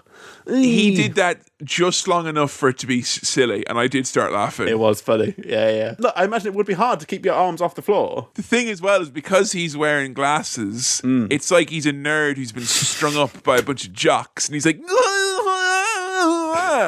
and you know that the captain of the football team is going to come through that door any minute and fucking beat the shit out of him, make him fucking think twice. Yeah. That's not a zip wire. That's his underpants elastic, and he's being. And that sweat, that's not sweat. He's been swirlied right before going in there. That's how much of a nerd this teabag is. Yeah, that bead of sweat coming off him, just about to drop onto the floor, but he catches it in his little hand there. It's good work, Tom. And you might think that's not a big deal, but for Tom Cruise, with such a small hand, it's like, imagine playing Pong with the smallest paddle in the world. I'm thinking here, it's like catching an egg in a frying pan here for me. It's fine, Look, they've nearly managed it. He's getting up into the vent. He's being pulled back up. It's almost fine, but the volume sensor's going up a little bit. I was like, oh, fuck. But then, right, the guy's got the cable. He gets up, he grabs the disc and drops his knife that he's got with him down into the vault, and it just lands right next to the keyboard. Poof. How can he be intelligent enough to be a mole who is sought out on a fucking disavowed list and works his way into an inner circle of a rogue cell that's operating on its own authority, and he brings the exact same knife he murdered them with? What the fuck? How is this movie so smart and go at the same time? If I was this movie's teacher, I would just give up. Yeah. I wouldn't know what to tell this movie's parents. You're just not putting the effort in the writer's room, okay? You need to buck up. Buck your ideas up. That simply wouldn't happen. Now, the team managed to get away, but obviously the game has been given away that they've nicked the list. It's not a clean break because there's a fucking knife there, and the guy, the dweeb who comes in to check on the vault every 15 minutes or whatever, it's like, oh no, a little thing comes up on the screen saying like, data stolen 5 minutes ago or something like that. Oh no. And so they've got it, but it's known now that they've got it. Here, shouldn't that room have went off and released an alarm of some sort with all his sensors when he had to go shit himself? Like, surely that would have been like, irregularity detected. Big dirty shit incoming. They'd evacuate everyone. That poor lad, his coffee got poisoned and he just had to do a big poo or a sick or both at the same time. And that didn't set off any alarms or anything like that. Now, Kevin, our team hide out in bloody Blighty in London, mate. Liverpool Street. London, UK. I've stayed in a shit room in Liverpool Street. Do like seeing London on films and stuff because I'm like, I've been there. I've walked past there. It was great. I remember I went in and the guy said, you're in luck. And I was like, oh, really? I'm in luck. He's like, yeah, you're in luck. You got the room that has 5 beds in it. And I was like, geez, oh, good. And then he went, you could have a party. And then I just felt a little bit weird the whole night. I didn't even push the 5 beds together. I just roll across all of them. I have once stayed in a room where there were 2 double beds, and I did push them together, and it was great. I felt like how Tom Cruise must feel in a double bed. So they're in London, right? They're in this room, and on the radio is the football. It's the football results, Kevin. And there's a lovely mention of Alan Shearer, which is great. But there's also a mention of Nottingham Forest. And the Forest in the Premier League. Forest doing well. And I heard, and I had to go back and listen to it because on the little radio that's in the background in this scene, there's a mention of Nottingham Forest. And I thought, holy shit, you Reds! Very excited about that. Nottingham Forest on there. Sorry, Nottingham Forest, you Reds. You Reds. You Reds. That's going to be a bit embarrassing. What? That's got to be a bit embarrassing. Why is it embarrassing? Because there's loads of other red teams that are like way more important. No, Nottingham Forest are the Reds, mate. They're the Reds. Fucking hell. You Reds. Yeah, this is like another tomato sauce coming out and trying to call itself red sauce. Sorry, they're not going to say you Reds specifically from Nottingham because I know there's a lot of other red teams, including Manchester United and things like that. Robin Hoods! Robin Hoods! Maid Marianne! I think you'd get on... You know what? It'd probably be all the rotten, horrible fans you hear about from Football Factory, and they'd be like, "Way, the Sheriff of Nottingham!" Boo! I don't think they should be allowed in the grounds. But Taxes! But there you go. That's the Nottingham reference. There's a little mention of Nottingham Forest there, which I was very giddy about. When my hometown happens to have a football league and a team that plays all the big matches. Well, I think that was the last time that Forest were doing well. It was all downhill from there. But for a moment there, they were a quality side, one of the main ones. They were mentioned in Hollywood movies such as Mission Impossible. Yeah, I bet Tom Cruise, he was like, he spent a week in England and he's like, I want to give one of these little teams a shout out. I really want to help them, you know. It was a big team, mate. Big team back in the day. Big team. Big team for big Tom Cruise. You know what? There's a part of me right now, 20%, now it's up to 30%. I've started to say the sentence that says that he's a part owner in Nottingham Forest. I'd believe that. It's one of those things where you could probably say it and I'd be like... It's not silent partner, Sam. Silent partner. Like he'd only ever appear in board meetings on the phone. Like, you know? Also, I liked that Tom Cruise in this scene gets to do a little magic trick, and I wondered if, like, he does his own stunts, he does his own sleight of hand magic, and he was doing all the kind of fun, you know, making that disc disappear to piss off. Well, if his level, you know, is to be believed in Scientology, like where he's at with his auditing, like this is, you know, straight up Tom Cruise. Yeah. Doing manipulating reality and trickery, which pisses off, I think, Krieger, which is the French bloke with the cable. So what I wrote down here is he insults the French lad so much he goes off and becomes the secondary antagonist. Like, next time you see him, if he hadn't have done that magic trick, he'd have been fine. But next time you see this lad, he's in a helicopter with intent to kill and maim. Even scenes like this, I thought there was like a twist that I didn't quite get, because he's saying like, you think you've got the list? I've actually got the list. Oh, the list is here. The list is gone. And then later he says to Ving Rhames, like, he actually did have the list, and I managed to... I think he kind of swiped it off him in playing around and pretending that he didn't have the real list or summer. I'm like, I don't want to have to watch another movie within a little scene. I don't want to have to be delving into that, trying to look at that Wikipedia article, trying to figure out what happened to get the plot synopsis up. No. It's coming, like, instead of having one-liners or, like, it's like The Simpsons where, you know, the layered jokes are there, where it's like, there's a joke, and that joke itself provides a greater visual gag, and then there's another bit after that just wraps, you know, there's layers and layers and layers. And it feels like that's it here, but instead of it making you laugh, it's meant to make you go, oh, right, yeah. There's a bit where he looks at a Bible. He opens the Bible. He does, and the Bible, because the Bible that he has, where he's getting his references for Job, is the Bible that was at the hotel that John Voight said he was being set up at, and he uses that to figure out that John Voight had to have pinned Job the whole goddamn time on the internet. But the problem about that is that when that happens, like, Tom Cruise goes like, huh? And it zooms in on him as it has him going, yeah, can you believe they've got me, the actor John Voight, staying in the hotel, the one that's written there on the book. Yeah, biblical verses on the same page, no less, as Job. But then we have a whole scene where he just meets John Voight and he's like, yeah, I know I'm not dead, but I'm not dead because I have to uncover the mole. No! Yeah, don't you? It's the wall all over again. I know that he signed the contract. Don't put me in suspense anymore. Yeah, it's confusing. I mean, there's a whole bit where his mum and dad get framed for drug trafficking or something. It literally happens in the corner of the screen. Like there's a little bit happening where like, and his parents are now drug. What? And so he's on he gets on the phone to the baddie from, well, not the baddie, but technically the baddie from the IFT or whatever. Kittredge gives away his location, but he actually wanted them to know, and they know that he wanted them to know where he is. So he goes to a phone booth in the fucking train station, and then John Voight's there to be like, I'm alive. This non-stop pace, the thing it reminds me most of in this world is the actor Tom Cruise. Like, that is, I can only imagine watching this movie is a little bit what it must be like to live with Tom Cruise, where he'd wake up in the morning and go, Tom, did you put the bins out? And he goes, I put them out last night. I put them out 2 weeks ago. I'm going bungee jumping and my shoes are already on. Wait, what? I'm at the door. What? The bin? Was it the blue bin? Right. When there's this moment here where John Voight's explaining what happened. Hold on.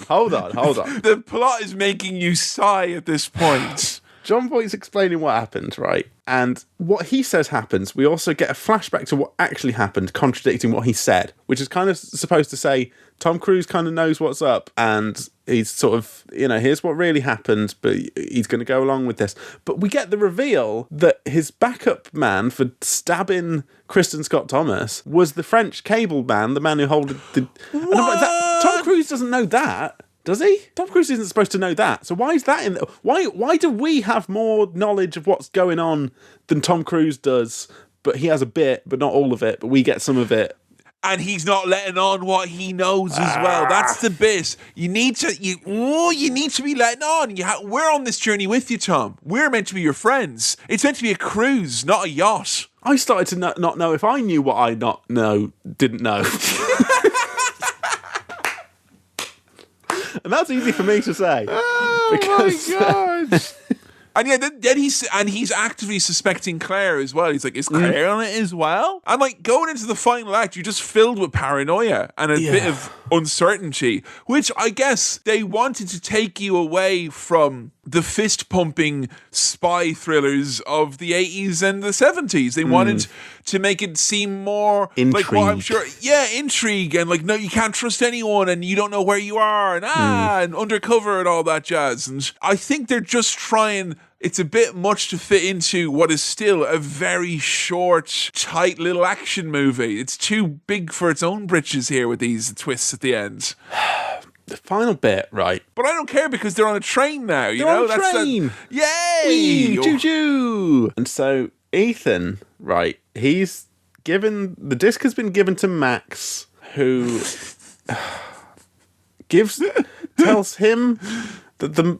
Hold on. Tells him that the money is in a suitcase on the train that all the main characters are now on. They're all on the same train. But Max can't upload the data to some sort of central server because Ving Rhames is there with a mobile phone that is jamming the signal. But a member of the train staff confuses the signal blocker that's a mobile phone for an actual mobile phone, gives it back to him. So they briefly do upload it, but they don't quite get it, and then they're in the baggage compartment. Hello? And Claire, right? Claire, you remember Claire? This whole podcast episode is just trying to sort of explain what happens. She's confessing to her... No, she's explaining to her husband... Yeah, John Voight. Yeah, that she's going to betray Tom Cruise, and you're my husband, and I'm going to betray Tom Cruise. But John Voight whips off his mask, and it's actually Tom Cruise in the mask. But now John Voight is also actually here as well. Tom Cruise is in the mask. Somebody stop me! I'm in love. I wish Jim Carrey was in this because that would be so much fun. Tom Cruise in the mask, though. Imagine that. How scary! Fuck me. He did all of his own CGI in that as well. It's really impressive. He actually became the mask. That's what happens when you reach level 10 in Scientology. You become the mask. Right. The end of this is just twist upon twist. I'm still trying to wrap my head around it because John Voight's going on about how sexy his wife is and how her charms worked on Ethan. There's not even that much of that going on. He just not really, no. Trusts her because they were on the same fucking team, and then does this kind of Bible verse: "Thou shalt not covet your neighbour's wife," because you trusted my wife. Oh, and also a nod to his Job alias. Yeah. The Bible. Yeah. Here's the thing: if you're ever watching something and you know the actor can't explain it to you, like the actor's like, "Oh, fucking yeah," and I got that from everyone in this movie except Tom Cruise, which is a compliment of sorts for Mr. Cruise. Yeah. And Tom, right, pops his video glasses down. And he was like, aha. And for some reason, those video glasses are linked to Kittredge, who's the head of the IMF, I think, or some agency. And he's on the train as well because he's after Max, the arms dealer. And so it's revealed to him that John Voight, is alive and is actually the baddie. And then Claire gets shot really quickly and she's done.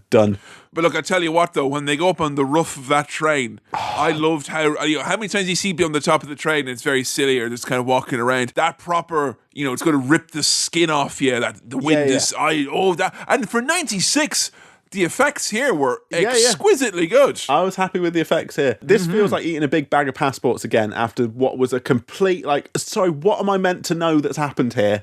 Who's doing what? There's a helicopter in a train. What? Yes! Here we go. Final battle on top of a fast-moving train. Great effect. And you're right, it does look like what you imagine it would actually be like if you got out onto the roof of a train when it's going really fucking quick. It's not that kind of... Well, you can run on a train. And his hair... You can tell because his hair looks silly. Because his hair is pushed down by the wind. And it looks really silly. It's too windy when you know that no dog could conceivably have fun up there. It's too windy. Yes. Like, you know? And then we've got French cable man, Krieger, I think, flying a helicopter after them. Helicopter, train, and then the helicopter gets tethered to the train. I love that he is there trying to kill Tom Cruise with the blades of the helicopter, and there's all these shots of like Tom Cruise's bulging neck being like, and it's coming closer and closer. And I just love the idea of him like, I don't know, cutting his throat and then crashing the helicopter and killing him and everyone there. Like, this guy's got mission accomplished. Yeah, like, I want to know what that guy's deal is. The guy who wants to fucking kill everyone so he can... It's like he's going for an achievement in a video game. Cut Tom Cruise's head off with a helicopter. All right, it's a late game run. I guess I'll give it a whirl. I was thinking it does have a video gamey thing there that, like, Tom Cruise, what he's got to do is let the boss get close enough to him. Tap he can, X really hard. He can grab the weak point, which is, you know, one of those classic helicopter chains that you can attach a helicopter to whatever you want. Or was it for some reason there's a cable there that he can attach to the helicopter to bind the helicopter and train together. Yeah, it's fine. The same way they killed Budgie the helicopter, went down the same way. Like, you know, it's a classic tactic against like a particularly dangerous copter. Helicopter in a tunnel. I know, it's serious, but look, this is good. Come on now, stop that. I will never stop. When something is in something, I know it's serious. And then we get David Schneider, a comedy actor from the 90s, who gets to be a train conductor going... Big laugh from me. Oh, the train is close. Oh, we got to speed up. But we're not meant to have helicopters here in England. We've only got hovercrafts and rain. And this tunnel is so long, by the way. This is not the Channel Tunnel. They're not going to France, are they? Going to France, I'm pretty sure they were, yeah. They're in a big, long tunnel, big final showdown between John Voight, man in the helicopter, Tom Cruise, and... you know what? When one of the sides is in a helicopter inside of a tunnel chasing a train, it doesn't really feel like a fair fight to me. I don't know what that is, but like I felt that Tom had it pretty much in the pocket as soon as he was in that tunnel. Yeah, and he's still got some of that lovely exploding chewing gum because while on the helicopter, because there's a bit where the two of them are dangling from a fucking helicopter. Oh, seeing John Voight try to do high-end fucking, you know, them cutting in John Voight, be like, It's like, what, you know, watching Tom Cruise fight a fucking bed. It's so shit. He uses his special chewing gum to blow up the helicopter and somehow jump through the blast. No. He allows himself to be exploded. He like kind of goes with it. He's like, you know, he just kind of lets. He doesn't worry about it, basically. He just lets it do its thing and kind of opens his shirt up and he lands it. I'll tell you what, it's one of the sexiest explosions we've seen on Swirl in a long time. It's a good explosion, that. And it lands him perfectly on the train, which feels very satisfying. And he's very Christ-like, isn't he, at the end there, where he's all like strewed out and they're like, oh, wow, who is this masked man of intrigue who is a big secret agent? How will he get away with this? What's the cover story? We cut to him in Ireland. Way! Doesn't matter, they're having a lovely cranberries. Drink. Yeah. And you know what? He's really happy. His parents are fine. And his dead teammates are just that. Dead. More nutrients for all of us guys, right? The humans don't like how I'm talking about the fallen comrades. Yeah, there's so many things that we don't really get our heads around. Like, why? So all those fallen teammates died because for no real reason. And is he still in the good books with that guy who was trying to have him killed or kill him or bring him in? How do you take anything, if you're the head of the IMF, at face value, seeing something going, oh, it's the baddie, when it's been proven over and over again you can look like anyone with one of these masks. and he's dead now as well. And Tom Cruise is somehow in the clear. Nuh-uh. That ain't gonna fly.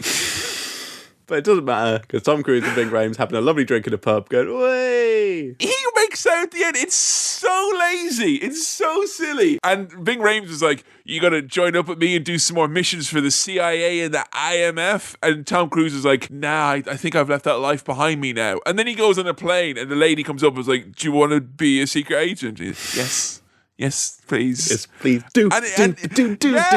He looks miserable when he says yes, and then the remix kicks in, baby. Yeah. An exhausting time. An exhausting time trying to think about this film after I've watched it. That was it. I think it's not fair on this movie. I don't think this movie had anticipated a viewer to have to explain what happens afterwards. That was the furthest thing from their intention. This doesn't happen often on Swell. I think this movie has got worse in me having to remember it. You spoilt the fun in recalling the movie, and that's a very interesting thing to have happened. Yeah, the more I think about it, the less I enjoyed it. As I was watching it, I thought, yeah, it's all right. You know, it is what it is. I don't really understand what's happening. If there was a maximum thinking aloud bar, we went into the red here now, and it's kind of flashing a bit, like, you know. I've fallen victim to this so many times that I let myself try and figure things out in films rather than just letting myself be led by emotion and feeling and kind of colours.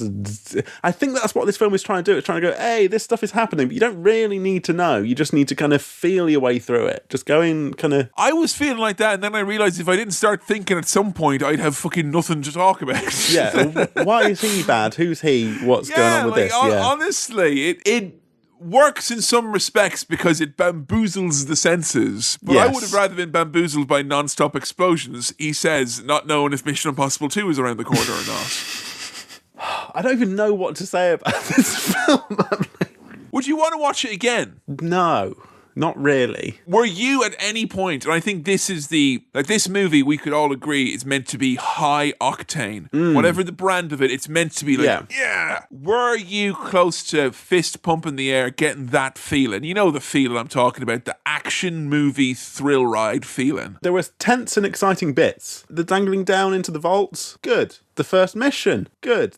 All the kind of main action set pieces. Set pieces. Now The I think about Uncharted it. effect is what it is. The train bit, the dangly bit, the bit at the start, all good. It all felt good. I was enjoying it. I didn't hate it. I thought that, yeah, you know, and Tom Cruise is fine as an actor, you know. He's doing his Tom Cruise stuff. He's cruising. He's cruising through it. He's doing a He's good on job. cruise control, for lack of a better term. So all those bits, I think they ticked all the right boxes. I enjoyed the POV stuff when it came in. I reckon if you didn't have Tom Cruise in the lead role, all right, case in point from a recent swill, we had a lot of time talking about the protagonist of the noughties, that is Mark Wahlberg. Yes. And how much of an issue we had with him in the Planet of the Apes remake and how neutral he was. As a very neutral presence, what would this movie be like if you took out Tom Cruise and put in Mark Wahlberg? Could it stand up on its own 2 feet, or would it, is Tom Cruise bringing the magic that makes this a watchable blockbuster as opposed to a big load of steaming mess with some set pieces stuck on top? There's a few things in it that make it watchable, and I think one of those is Tom Cruise. I think it's got to be said. I think if you removed him from it, you'd have a harder time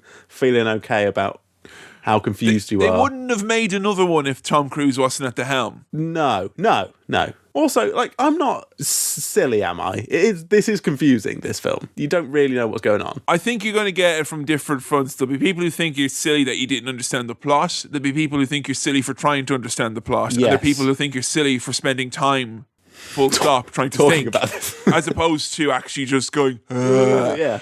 But we've tried just drooling with our mouths open on a podcast, and the audio doesn't really capture well. So No, we had to have that stricken from the record and removed from iTunes. the movie perhaps took me by surprise in that I did not expect it to have twists and turns. But fuck me if it does not take time to explain itself. It surely does not. It really is not interested in doing that.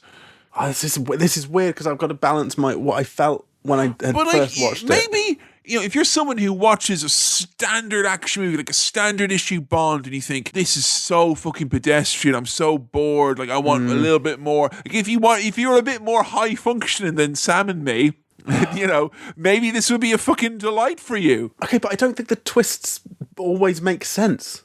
I don't think any of it makes sense. I don't think it's not like, okay. It's not like was going to say like a Christopher Nolan thing, where it's complicated and there's loads of shit going on, but when you actually do understand it, it does make sense, and it rewards rewatching. I don't want to go back and watch this again and be like, I know who's who now, and I know who betrays who and who's on whose side. It feels very procedural and very dry. A lot of like the actual plot that leads to the twists in many times is very, very dry, because they often don't spend time on screen talking about it. They do that off screen or mention it in one line and go on and do something else where they pretend not to know about it. Character comes back, he's in a helicopter and he's bad now.